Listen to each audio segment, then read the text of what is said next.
Oh, welcome back to the channel, everybody. I'm going to start some actual work on the 850i. If you remember from the last video, we did a walk around looking at all the issues that the other shop had recommended. We also did a smoke test with my Ventus smoke machine. Basically verified that there's no vacuum leaks, which is really good. Like I said before, the intake manifold gaskets, they can leak, cause poor runnability, and they're not cheap to replace. So if we don't have to, that would be awesome. I did get the diagnostic tool in from E31 V12 throttle. I'll put a link to their website in the description. Basically, I did a scan. I've got codes for both front O2 sensors. Certainly could explain some of the poor running. It runs extremely rich, but more importantly, we do have codes for both throttle bodies. So there's encoder motors on these throttle bodies. I do have codes for both, which would explain the poor throttle response that we have.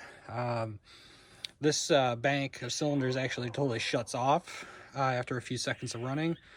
And I verified that. I have it out right now, but I was playing around with the coil, basically verified, unplugging the coil, didn't change anything. You know, it's a single coil for all 6 cylinders on this side, so if that's unplugged, the entire bank's dead, and there was no change at all in that. I've also unplugged the passenger side, plugged the driver's side back in. It would start and then stall out right away, which again kind of verifies that the issue was this bank. But diagnostic tool is pointing to those encoder motors. I do have them again from E31 V12, and I gotta say the experience so far with them has been fantastic. Parts ship really quickly, came here no issues. So where we're gonna start from here, you can see I already got the air box out. That was kind of to gain some access here, so I need to weld that coil bracket on at some point. I don't think it'll be right now, but I want to focus on getting these upper intakes off. We got to take this whole wire harness out, take the fuel rails out, take the throttle bodies off. Obviously we need the throttle bodies out so we can put those encoder motors on, and I'll show a video on doing that as well. So I think I'm going to get set up here and start pulling this stuff off. I think the first step is going to be to continue to take this wire harness off. There's a spot it connects on the alternator down there.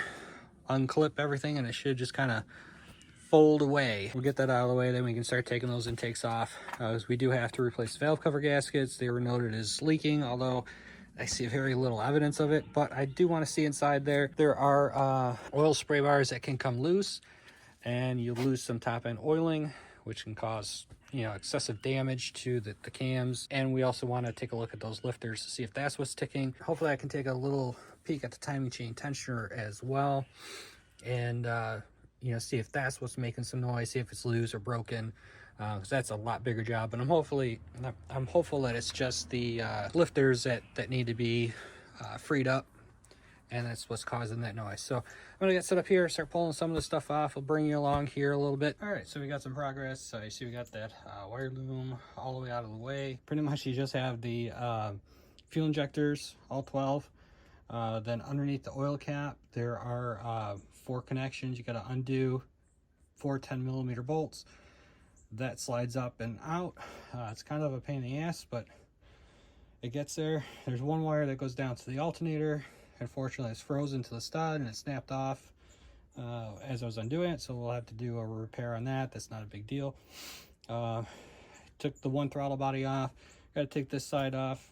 Figure I'll bring you guys along for the ride on that. Let me grab my wrench. So again, this throttle body has 4 10mm bolts, 2 on the top, 2 on the bottom. There's 2 hoses that connect to it. You can see one right here is the vacuum hose, and there's another hose at the bottom that we'll get to once we pull that off. So let's go ahead and undo these.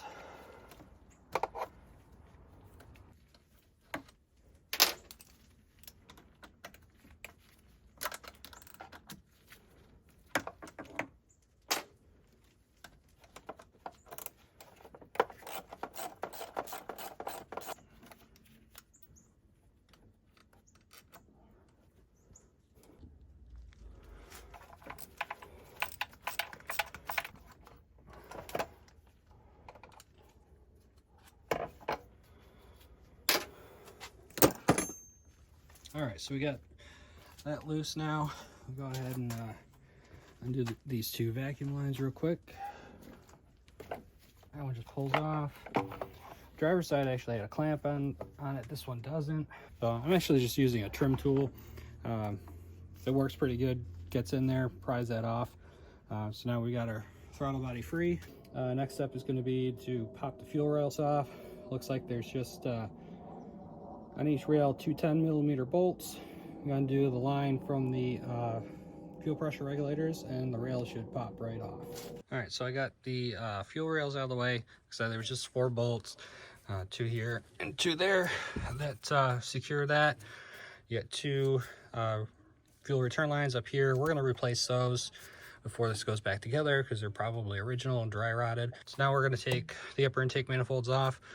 You got 4 8mm bolts all the way on the top, and then each runner looks like it has 3 10 mils.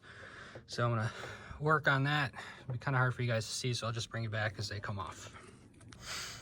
All right, well, I made some progress. We finally got the intake manifolds off. It wasn't too bad. There's 1 nut on each side that's kind of a pain in the butt. The first one is not that one. This one here all the way at this end. It's blocked a little bit by this engine hanger. I did end up getting in there straight on without using a swivel, but this one here, that one, I had to put a swivel on it. And a quick little tip, you put a little painter's tape around your swivel and it won't flop around so much. It works pretty good. I've also seen people stuff grease in there, grease in the end of the socket as well to act like a you know, basically add some suction to help pull the nuts off.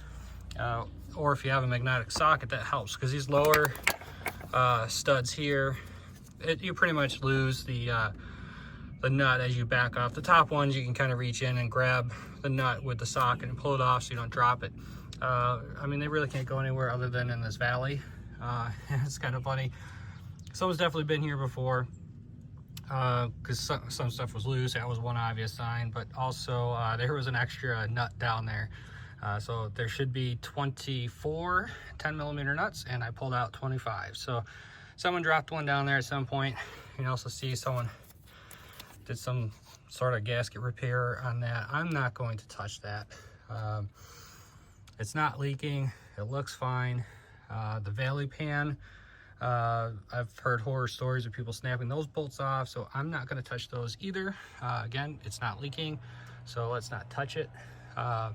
These intake gaskets, they are still pretty nice and supple, so we're going to reuse those. A lot of the forums say to do the same thing. Just put a little Renzo seal on that, and you are good to go on both on the gasket side and the manifold side. So that's what we're going to do, because like I said, there are 4 of these intake gaskets, and they're now something like $230 a piece from SCP Euro.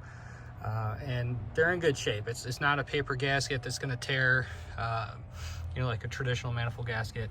It's big hunk of solid rubber with some gasket material, so we're good there.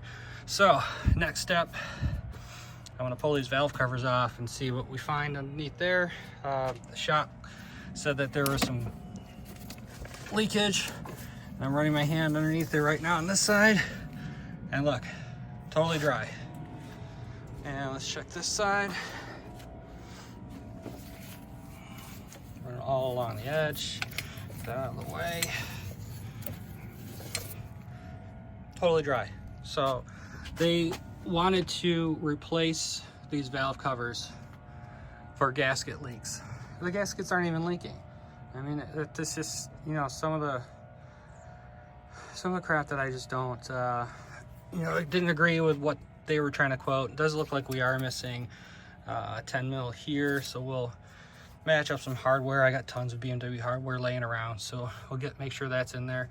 But other than that, I mean, they're perfectly dry. Why are they quoting to replace these? But we're in here. You know, it's just a couple more minutes to pull those valve covers off. Just got all these 10s all the way around. So I'll quick pop those off. We'll take a gander, see what we see, and then we'll clean it up, slap some new gaskets on it. I'm trying to decide my little bit of OCD. I don't like the way they look. I might try to scrub them up a little bit. I'm not gonna paint them. I mean, probably not. But I'd at least like to clean them up a little bit. I do have new grommets for the valve covers as well. I think I got all 4 hoses. If not, I'll replace the 2 that I did get. And we can always order them at another time. They don't appear to be leaking. They're still pretty soft. So I think those are gonna be okay. I mean, there's a little oil on that plug wire, but I mean, it could be coming from anywhere. I'm sorry, this plug wire back here, but it's not from this valve cover. See, totally dry. So, you know, I don't know what they're quoting, but we're here, we'll do it. And anything else that I see in here while we're there, like these fuel hoses, these are the return lines, and there's a small piece down here. We'll replace that as well. Make sure we don't have any fuel leaks. It would be a real shame to have this thing burned down. So I'm gonna go ahead and pop those valve covers off. I'll bring it back and show you what it looks like. All right, well, I got one valve cover off. I was gonna get the other one off, but I just wanted to kind of show you where I'm at with this thing.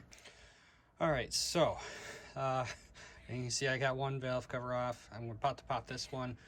I just wanted to bring you up to speed, what I've found already. I mentioned before, someone's been here before, and you can see that stud is missing a nut. That stud is missing a nut. All the rest were on there. The driver's side had a different nut, so they must have dropped a few of these the last time these covers were off. You know, I mentioned that this didn't need valve cover gaskets, but I am so glad that we're doing it, because I think I mentioned this earlier in the video. See that? I did not stage this. That is the banjo bolt that holds this oil spray bar in place and what lubricates the cams. I don't see any major damage, which is good. So it must have just been bleeding some oil down. But I mean, that could have been a catastrophic failure for this motor.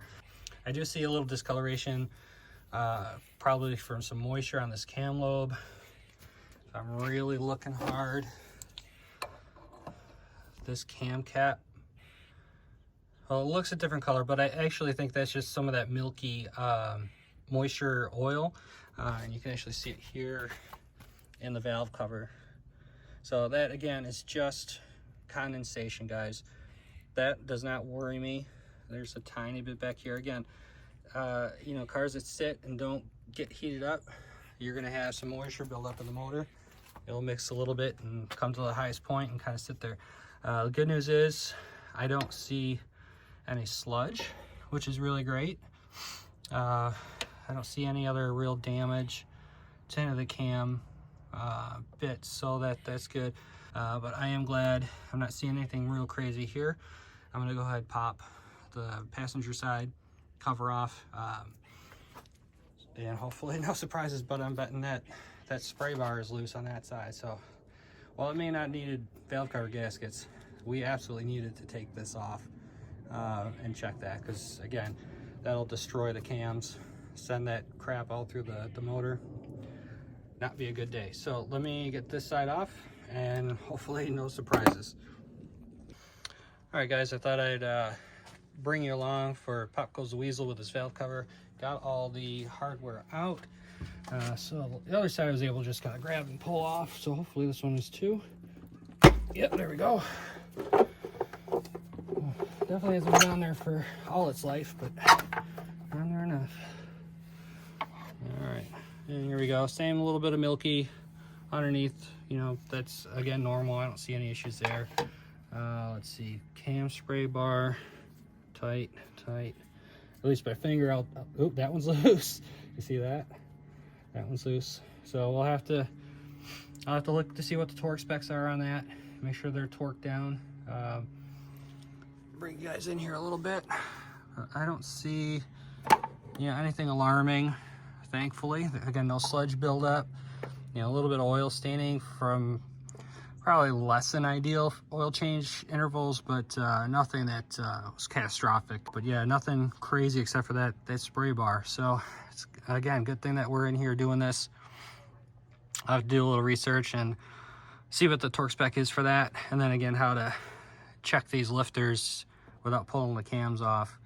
And hopefully that's our tick. If not, it's timing chain tensioner, which means the whole front of that motor comes off. So I mean, I don't know, we'll have to kind of play that by ear. I posted a video of that on Facebook E31 group, and most people thought that was just lifter tick, and it does sound top end. It does sound top end and back in the motor, not up front. So I don't think it's timing chain issue. I can't really feel any bit of the slack here because everything's tight, but or covered up, so I can't really feel the chain for any slack. I think I'm gonna pause here. I don't want to really go any further. I'll probably work on cleaning the valve covers up, you know, getting those ready, cover the motor up so nothing gets in there. Actually, I've got 2 spare valve covers, so I might throw those on just to protect that part. I'll put some towels down over the intake ports, and she should be sound and bound until we decide what we're doing next. I'm starting to think maybe we want to do those 2 pipes in that valley pan because we're in it so deep, but I don't know, it might be opening up a can of worms, so I'll have to do a little more research on that. But other than that, no huge surprises, which is good. Other than the cam sway bar, I'm so glad we ended up popping these valve covers off so we could see that. So here's another little tip. I got tired of moving the fuel rails around, so these are the 2 supply lines, one for each bank. Just put a piece of hose in between, keep it sealed up. That way I'm not sniffing exhaust fumes too much under here. I do have a return line over there, but that one, you know, doesn't seem to be smelling as much. But I could also do the same thing. Actually, it's right up over here, so maybe that's what I'll do, because these lines are going to get replaced. Maybe I'll just loop that over there, and again, keep that sealed. I don't have to worry about it. So all right, I think we're making some good progress on this. While everything's apart, I'll probably tomorrow weld the coil bracket in place those mounts for the oil filter housing so it's not all flopping around. You know, we got plenty of work to do, even if I do have to order some more parts. So lots and lots of stuff to do. All right, I'm gonna end this section of the video here, and we'll bring it back, you know, when we do some more progress under the hood here. All right, guys, I think from here, what I'm gonna do, you'll probably already noticed that pulled the intake gaskets off. They're out of the way. It's just a bunch of 12 mil nuts, not a big deal. I am gonna actually address the valley pan in this, which means I need to soak everything down. That's pretty common for those bolts to seize in, so I'm gonna soak that for a little bit, probably overnight or a day or 2, just so I don't have any issues. But what I want to do now, and it's probably going to close this episode out, is to pull that spray bar off on this side and at least check the cam bearing cap on the very end, because that's the end that the banjo bolt was actually totally out of. The rest were all tight. I did feel all of the cam lobes themselves. None of them feel wavy or ground, so that is spectacular news that we didn't have any oil starvation. But we may have rockers that may be worn. Obviously we were thinking a lifter prior, but with the oiling issue, it could be a worn lifter. So I'm gonna have to rent a tool to compress the springs to get the rockers out. That's gonna take me a couple days, and I think I'm gonna talk the owner into doing the valve springs. Now I looked down the intake ports, I don't see any oil, so they're probably okay, but this engine's never had them done. I don't remember, there's 120,000 miles on it. You know, it's a 91, so they're probably dried out.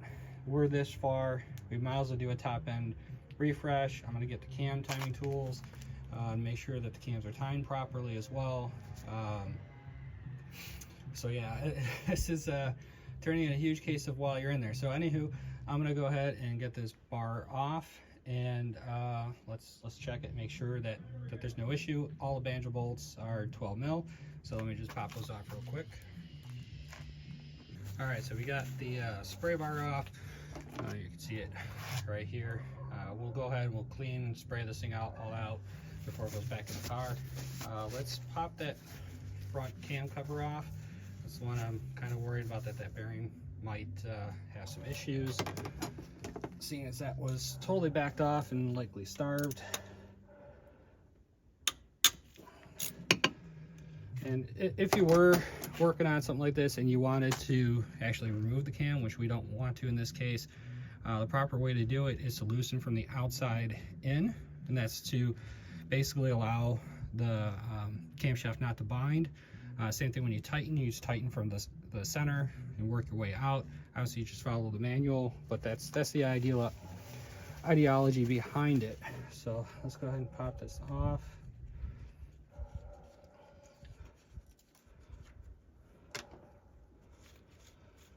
And of course this will all get torqued back to spec before we reassemble everything. And survey says, all right, put you in frame here. Oh, it actually looks really good. There's a little discoloration, which, you know, it's not a big deal. There's no wear that I can actually feel. I mean, I don't, obviously with the gloves I can't get fingernails in there, but this feels really smooth. And it looks like the cam looks really good as well. So we're really lucky. In fact, let me take the glove off. Yeah, it's totally smooth. There's one little line in the center. I can't actually catch my finger in it, but I think we're okay. There's no major ridge. Fortunately, you can't really see the rocker without taking it out. So, you know, I'm gonna have to wait till the tool comes and inspect it further. And like I said, from there, we'll probably do the valve stem seals and, you know, complete the top end refresh on this. So I'm gonna end this episode here. Thank you all for watching. Appreciate all the support and the comments. Hopefully you guys are enjoying the series, and stick along for the conclusion. Thanks for watching.